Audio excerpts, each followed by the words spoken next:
भारत ने संयुक्त राष्ट्र सुरक्षा परिषद में विस्तार के मसौदे को मंजूरी देने का स्वागत किया है।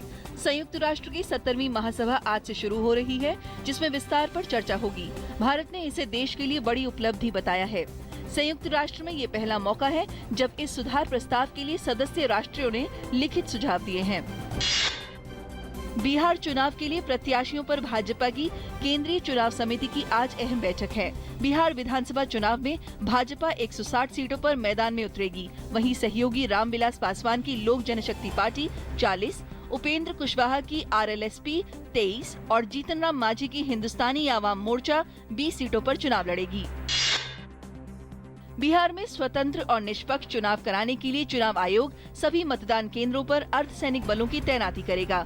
इसके अलावा मतदान केंद्रों पर सौर लैंपों का उपयोग होगा ताकि राज्य में बिजली चले जाने के दौरान भी मतदान प्रक्रिया जारी रहे।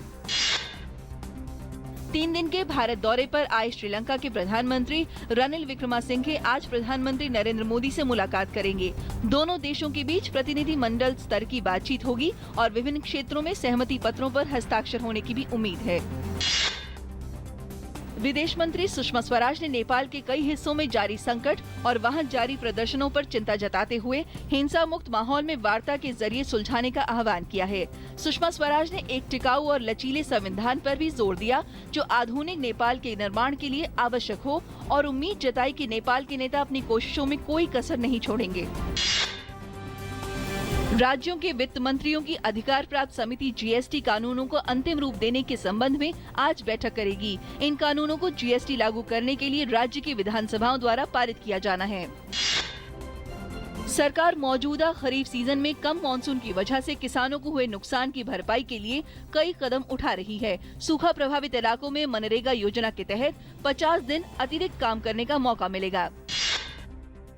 दाल और प्याज के दाम ऊंचे रहने के बावजूद थोक मुद्रास्फीति में गिरावट का रुझान लगातार 10वें महीने जारी रहा।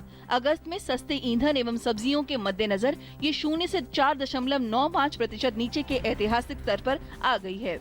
इससे RBI पर ब्याज दरें घटाने का दबाव बढ़ेगा।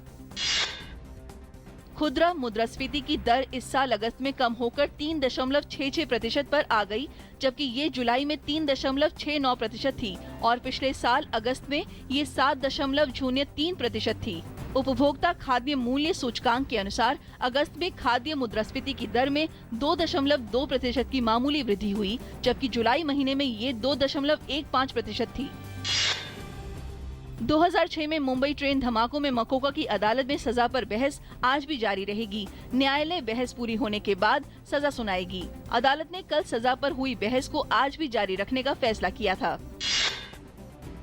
दिल्ली की एक अदालत ने कल आम आदमी पार्टी के नेता और पूर्व कानून मंत्री सोमनाथ भारती की अग्रिम जमानत याचिका खारिज कर दी। इसके साथ ही कोर्ट ने दिल्ली पुलिस की अपील पर उनके खिलाफ गैर जमानती वारंट जारी कर दिया है। दिल्ली पुलिस ने सोमनाथ भारती की तलाश तेज कर दी है, यानी अब जल्द ही सोमनाथ भारती की गिरफ्तारी हो सकती है। ब्रिटेन के प्रधानमंत्री डेविड कैमरून ने कहा है कि ब्रिटेन जॉर्डन और दूसरे देशों से 20,000 सीरियाई लोगों को शरण देगा। इससे पहले अम्मान में डेविड कैमरून ने शरणार्थी कैंप जाकर सीरियाई बच्चों से मुलाकात की। मैल्कम टर्नबुल ऑस्ट्रेलिया के नए प्रधानमंत्री होंगे। वे टोनी एबट की जगह लेंगे। एबट की सरकार का कार्यकाल पूरा नहीं हुआ था, पर वे लिबरल पार्टी की अंदरूनी वोटिंग में टर्नबुल से हार गए। टर्नबुल को 54 और एबट को 44 वोट मिले। एबट जल्द ही अपने पद से इस्तीफा दे देंगे और उनके बाद टर्नबुल को पद की शपथ दिलाई जाएगी। हॉकी इंडिया लीग स्कोरिंग के बदले हुए नियमों के तहत खेला जाएगा। लीग के चौथे संस्करण में अगर कोई टीम एक फील्ड गोल या पेनल्टी कॉर्नर के दौरान मिले पेनल्टी स्ट्रोक पर गोल करती है तो उसे 2 गोल माना जाएगा। हॉकी इंडिया के अध्यक्ष और IHL गवर्निंग काउंसिल के प्रमुख नरेंद्र बत्रा ने सोमवार को इसकी घोषणा की। HIL 4 के लिए स्कोरिंग तरीकों में और भी कई बदलाव किए गए हैं।